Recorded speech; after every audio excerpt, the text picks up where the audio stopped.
नमस्कार, मैं Satyendra Kumar Sharma, typing instructor, TCAB NI EPVD Dehradun से Hindi braille shorthand dictation class में आपका स्वागत करता हूं। तो शुरू करते हैं। हिंदी डिक्टेशन गति 60 शब्द प्रति मिनट। शिक्षा की प्रगति और देश की बेकारी को मामूली तौर पर देखकर कहा जाता है कि पढ़े लिखे युवकों की दशा अच्छी हो ही कैसे सकती है।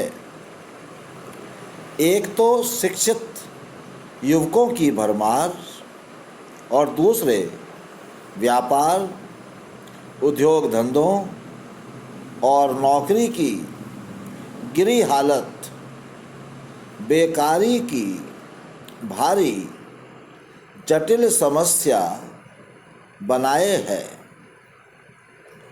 एक तो यह है ही, दूसरे खेती की बर्बादी, यानी 90% किसान जो गांवों में रहते हैं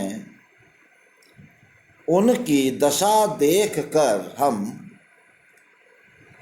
कह सकते हैं कि यदि खेती तथा देशी व्यापार आदि में किए जाने योग्य सुधार शीघ्र ना किए गए तो ऐसा ना हो कि कुछ दिनों के बाद देश में आतंकवाद की लहर उठ पड़े।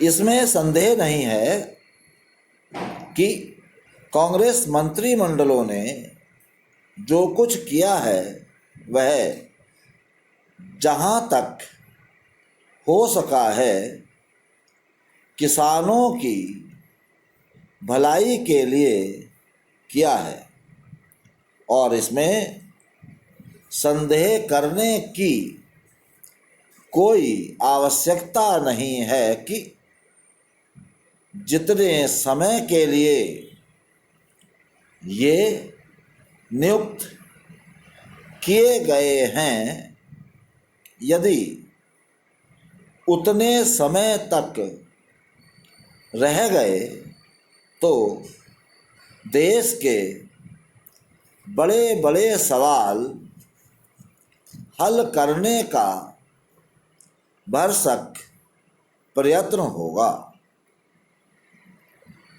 आजकल सिर्फ शिक्षा के होने या ना होने से खास मतलब नहीं है, किंतु सबसे बड़ी बात यह है कि पढ़े लिखे लोग और बेकार ना बैठने पावें।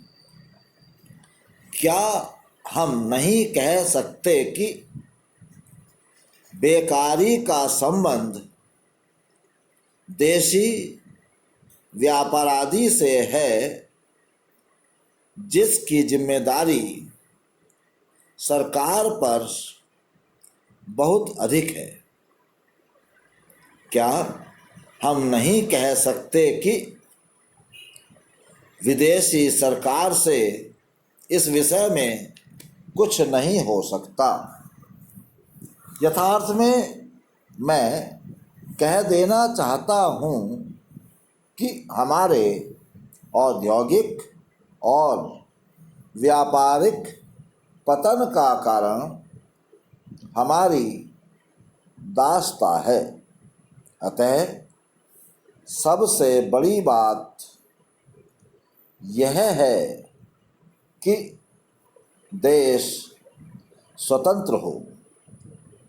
यदि तुमने जापान की उन्नति को देख लिया है, जर्मनी के उत्थान को समझ लिया है, तो क्या तुम कह सकते हो कि दास्ता की बेड़ियों से मुक्त भारत भी देश की बेकारी, अशिक्षा आदि छोटे छोटे सवालों को हल ना कर सकेगा।